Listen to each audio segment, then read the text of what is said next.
Jadi teman-teman kalau pernah mendengar guru penggerak, ini kayaknya tadi yang jadi itu guru penggerak ya. Itu pendidikan kita itu akan dikembalikan kepada filosofi Ki Hajar Dewantara. Bunyinya seperti ini. Jangan sampai guru tidak tahu filosofi Ki Hajar Dewantara. Dari tahun dulu zamannya Ki Hajar Dewantara, pendidikan itu berupa taman. Makanya merdeka, taman siswa. Ya, belajarnya itu ketika anak ingin belajar fotosintesis, muridnya langsung cari di taman-taman fotosintesis. Zaman dulu sudah seperti itu. Kenapa sekarang pendidikan kita satu resep untuk semua? Karena pada waktu itu perang dunia itu banyak industri di luar negeri itu banyak pabrik-pabrik. Mereka membutuhkan karyawan pabrik, sehingga sekolah itu untuk mencetak karyawan pabrik. Makanya operator kan on, semua on, gitu ya. Matematika semua. Tidak seperti taman siswa. Taman siswa itu kebutuhan murid mau belajar apa itu disuruh keluar cari. Gurunya memfasilitasi. Oke, kembali lagi di sini. Pendidikan menurut Ki Hajar Dewantara adalah menuntut segala kodrat yang ada pada anak-anak agar mereka dapat mencapai keselamatan dan kebahagiaan yang setinggi-tingginya, baik sebagai manusia maupun sebagai anggota masyarakat. Oleh sebab itu, pendidikan dapat menuntun tumbuh atau hidupnya kekuatan kodrat yang ada pada anak-anak. Menuntun. Jadi fungsi guru itu menuntun, bukan mengajar. Kalau mengajar ya udah pakai materi selesai sudah. Kasih soal materinya sama udah selesai. Nah, kita itu hanya menuntun. Next. Menuntun kodrat. Kodrat alam dan kodrat zaman.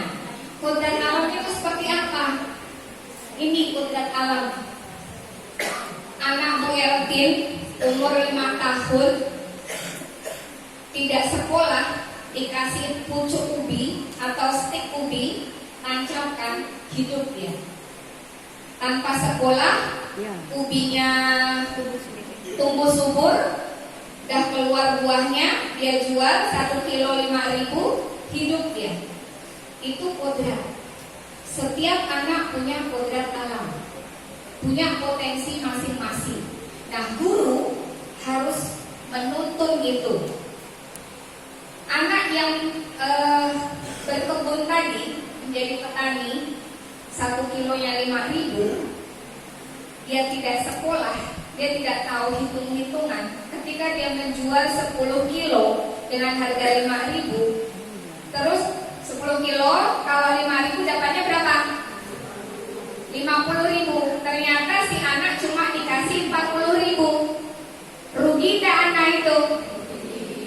Makanya dia tetap hidup, tapi dia perlu sekolah untuk supaya dia selamat di masyarakat. Oke, ya. Next. Kodrat alam dan kodrat zaman. Nah, sekarang zamannya sudah berubah. Pak Polio, saya mau tanya, saya mau lihat HP Pak Polio. Masih black center atau sudah HP canggih? Masih black center. Ya? Oke. Bu Panikem, beli ini harga ini tahun berapa, Bu? 2017. Oke ya, tahun 2017. Berarti sebelumnya dia masih pakai black center. Nah, sekarang saya tanya, tahun kurikulum 13 itu tahunnya tahun berapa diumumkan? 2013. Oke ya, dengan KD-KD yang sampai sekarang masih ya, kita masih pakai KD itu kan. 2013 sekarang 2022, sudah 9 tahun. HP-nya udah canggih. Dari yang Black Center, terus aplikasinya ini BBM dulu ya, sekarang udah WA, sekarang udah Telegram, sekarang LinkedIn, oh ya, macam-macam. Wah, apalagi itu, ada Instagram dan sebagainya. Dalam kurun waktu 9 tahun, perubahan sangat besar. Tapi kurikulum kita tetap 2013. Tahun 2013 itu masih siapa? Muhammad Amin. Terus Pak Muhajir, Anies Baswedan. Terus Muhajir, baru Nadiem Makarim. 4 menteri tidak ganti kurikulum. Jadi kalau yang mengomel-ngomel ganti menteri ganti kurikulum itu salah. 4 menteri masih kurikulum 13. Bahkan Nadiem Makarim masih memberi 3 opsi. Next. Oke, 3 opsi teman-teman. Yang menggunakan kurikulum 2013 secara penuh di Indonesia itu masih 59%. Nah, Pak Nadiem tuh nggak apa-apa, nggak marah. Teman-teman masih pakai kurikulum 13. Yang kedua, menggunakan kurikulum darurat itu baru 31,5%. Dan menggunakan penyederhanaan kurikulum secara mandiri itu baru 8,9%. Nggak ada tuh Pak Nadiem marah-marah, yang ada gurunya yang marah-marah. Menteri baru ganti kurikulum, padahal HP Bapak Ibu setiap detik ganti. 1 tahun bisa 5 kali ganti. Ya. Tapi kalau kurikulum tahun 2013 kita belum mengenal Zoom. Ya, kita belum mengenal yang namanya Google Meet. Kurikulumnya masih sama 2013, tapi kita harus mengejar ketinggalan teknologi. Kalau teman-teman masih kekeh kayak Pak Polio masih pakai Black Center, itu nanti nggak tahu WA, Pak. Ya, saya kirim voice note, hai, Pak Polio nggak akan dengar. Ya, oke. Kalau teman-teman masih kekeh 2013, akan ketinggalan zaman.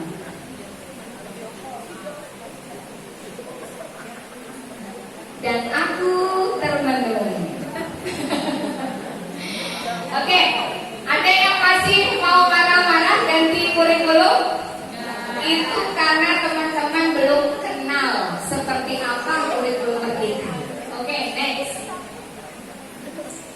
Nah, kriteria kurikulum merdeka itu pengembangan soft skill dan karakter, pembelajaran berbasis proyek, fokus pada materi esensial, literasi dan numerasi, kemudian fleksibel pembelajaran sesuai kemampuan murid dan lokal. Next. Nah, sekarang perbedaan K13 dengan kurikulum merdeka. Ini yang harus Bapak Ibu pahami. Jangan sampai pulang dari TPN nggak tahu bedanya K13 sama kurikulum merdeka. Di K13 ada yang namanya silabus, oke? Ada yang namanya KI dan KD. Ada yang namanya RPP. Di kurikulum merdeka nanti bukan ganti, tapi yang ada adalah capaian pembelajaran atau CP. Ya, CP. Kemudian dari CP akan diturunkan menjadi TP ATP. Tujuan pembelajaran, alur tujuan pembelajaran. Nah, istilah-istilah ini coba dikenali ya. CP, ATP. Nah, terakhir dari alur belajar akan turun menjadi modul ajar. Jadi di kurikulum 13, di kurikulum Merdeka teman-teman tidak ada bikin RPP, tidak ada RPP lagi. Yang ada namanya modul ajar. Seperti apa modul ajar? Nanti pelajari. Nanti di kelas-kelas akan belajar. Oke, next. Nah, sekarang sudah sampai. Saya perlu bestie saya. Kemon bestie. Nah, Merdeka Belajar itu yang pertama harus mengenali profil murid. Siapa yang sudah memilih asesmen diagnosis kelas nanti?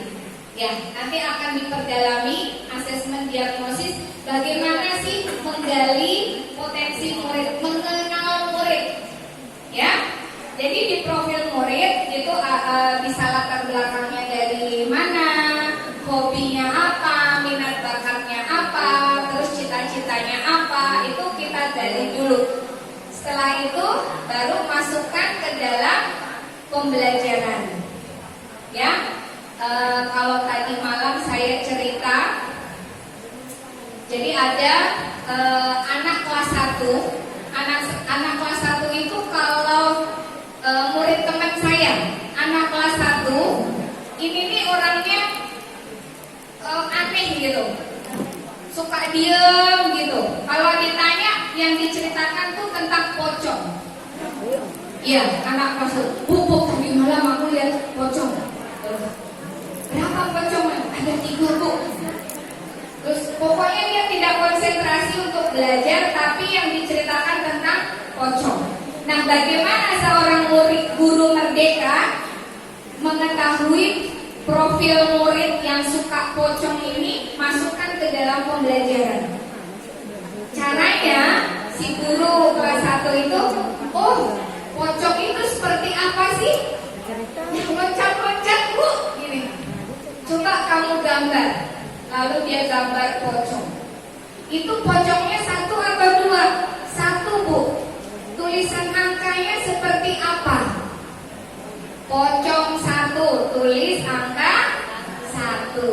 Coba kalau pocongnya ada 2, gambar 2 pocong, angkanya seperti apa? 2. Jadi teman-teman, kalau mengajar tahu dulu hobinya apa. Jangan malah dimarah. Kamu nih belajar apa malah pocong ke pocong, pocong ke pocong. Ya,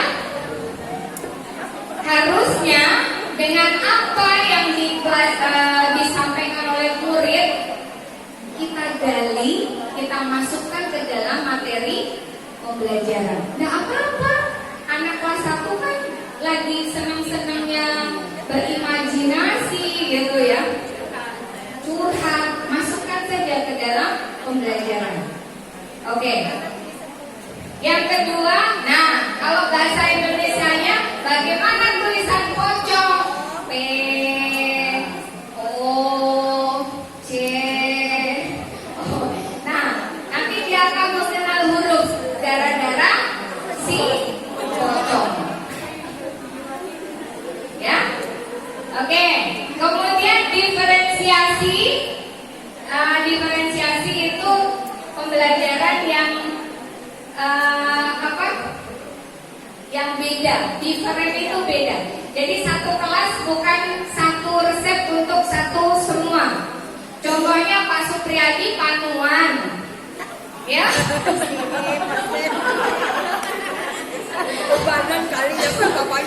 Pak Supriyadi paduan, Pak Supriyadi satu paduan, yang satu encok, yang itu sakit kepala, Ibu Enda sakit perut, tapi dokternya cuma ngasih paracetamol. Kayak gitu pendidikan kita sekarang.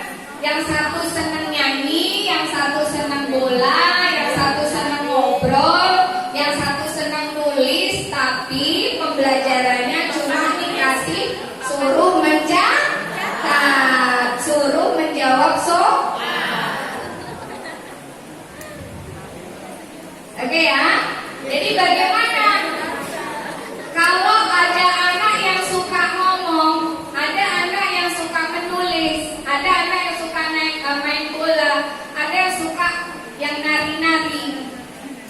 gitu ya. Nah itu ada kelasnya teman-teman, kelas diferensiasi. Saya tidak akan bahas itu. Nanti ada jatahnya. Panggil Bu Titisku. Nah, diferensiasi itu harus 1 hari full, harus belajar cara mengenali ini potensi apa dan sebagainya. Ya, yang jelas nanti diferensiasi itu akan melekat di kurikulum merdeka. Kalau teman-teman mau belajar diferensiasi, di bagian saya itu ada bukunya. Ya, ada bukunya, berbagai praktik diferensiasi ada. Ayo dong, sertifikasi 5 juta, beli buku hanya 150 aja, nggak mau, terlalu. Promotor ini, jiwa promotor. Oke, yang kedua, kontekstual. Kontekstual, wih, tengok tuh Pak Supriyadi tuh, langsung beli 3 buku. Oke ya. Nah, ciri yang ketiganya adalah kontekstual. Artinya itu kayak temu pendiri Nusantara itu berdasarkan konteks. Artinya sesuai dengan kehidupan sehari-hari, kenyataan. Gitu ya. Nah, sekarang saya mau praktek nih. Diana, musik.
joget TikTok dulu.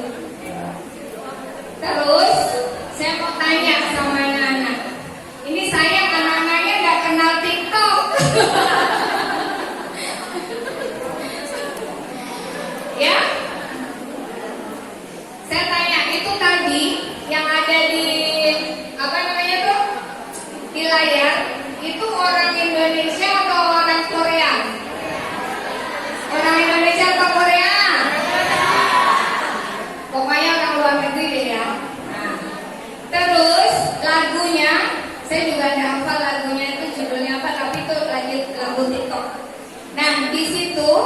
itu tuh orang rekaman suara itu di belahan dunia yang sana, bukan di Indonesia. Jadi saya tanya ke anak-anak, lagu yang kamu dengar itu kamu hafal, anak-anak hafal tuh. Terus kenapa kamu bisa hafal? Padahal itu orang Korea, nyanyinya di Korea. Kenapa? Kenapa nak? Karena dia suka. Kenapa orang Korea bisa ada di Indonesia? Karena aplikasi. Apalagi aplikasi bisa ditonton enggak kalau pakai apa? Internet. Terus apa lagi? Pakai internet, wifi dan sebagainya. Nah, dari lagu TikTok, anak-anak diajak menganalisis kenapa sesuatu yang ada di belahan dunia bisa sampai ke Indonesia. Dan antara benua Indonesia, benua kita dengan Amerika, dengan Afrika itu serasa berdekatan, tidak ada jarak lagi. Nah, itu proses apa? Proses globalisasi. Daripada teman-teman menjelaskan, anak-anak, globalisasi adalah proses mendunia. Dalam pikiran anak, mendunia itu seperti apa ya? Ya. Nah, ini Merdeka Belajar teman-teman. Di buku tidak ada, di buku K13 tidak ada guru disuruh jelaskan globalisasi dengan lagu TikTok. Nah, Merdeka Belajar itu seperti itu. Tahu tujuannya globalisasi, kita merdeka dalam cara. Kalau kita pakai lagu itu ternyata ada yang nggak paham, ubah caranya. Oke? Oke. Lanjut. Sekarang kontekstual yang kedua. Saya akan asisten saya akan membagi beberapa koran. Nanti yang bisa jawab dapat buku.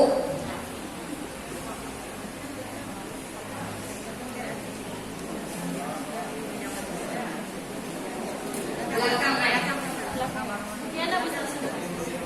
Jangan Pak Supriyadi lagi.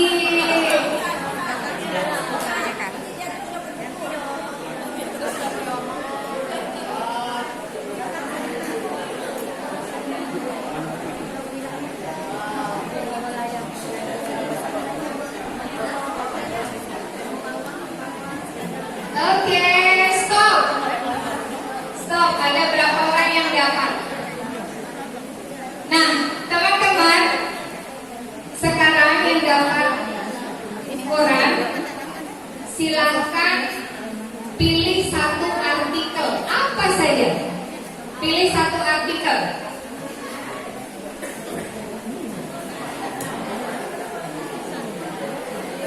Sudah?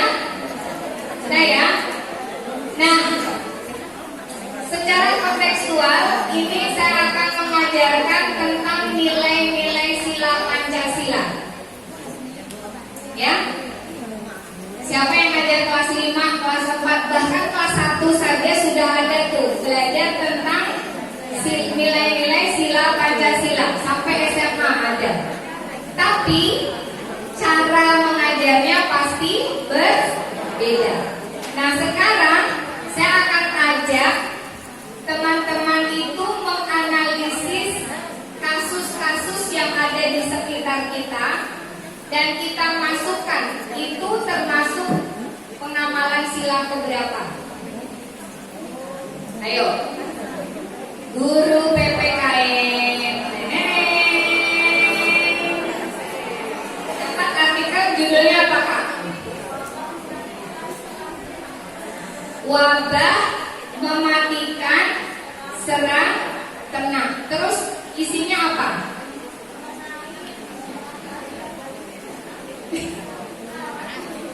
Ada peran pemerintah enggak di situ terhadap seperti itu?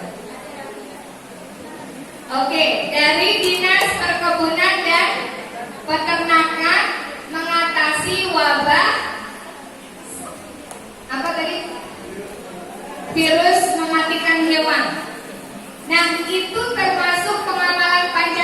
berapa? Siapa yang bisa dapat itu?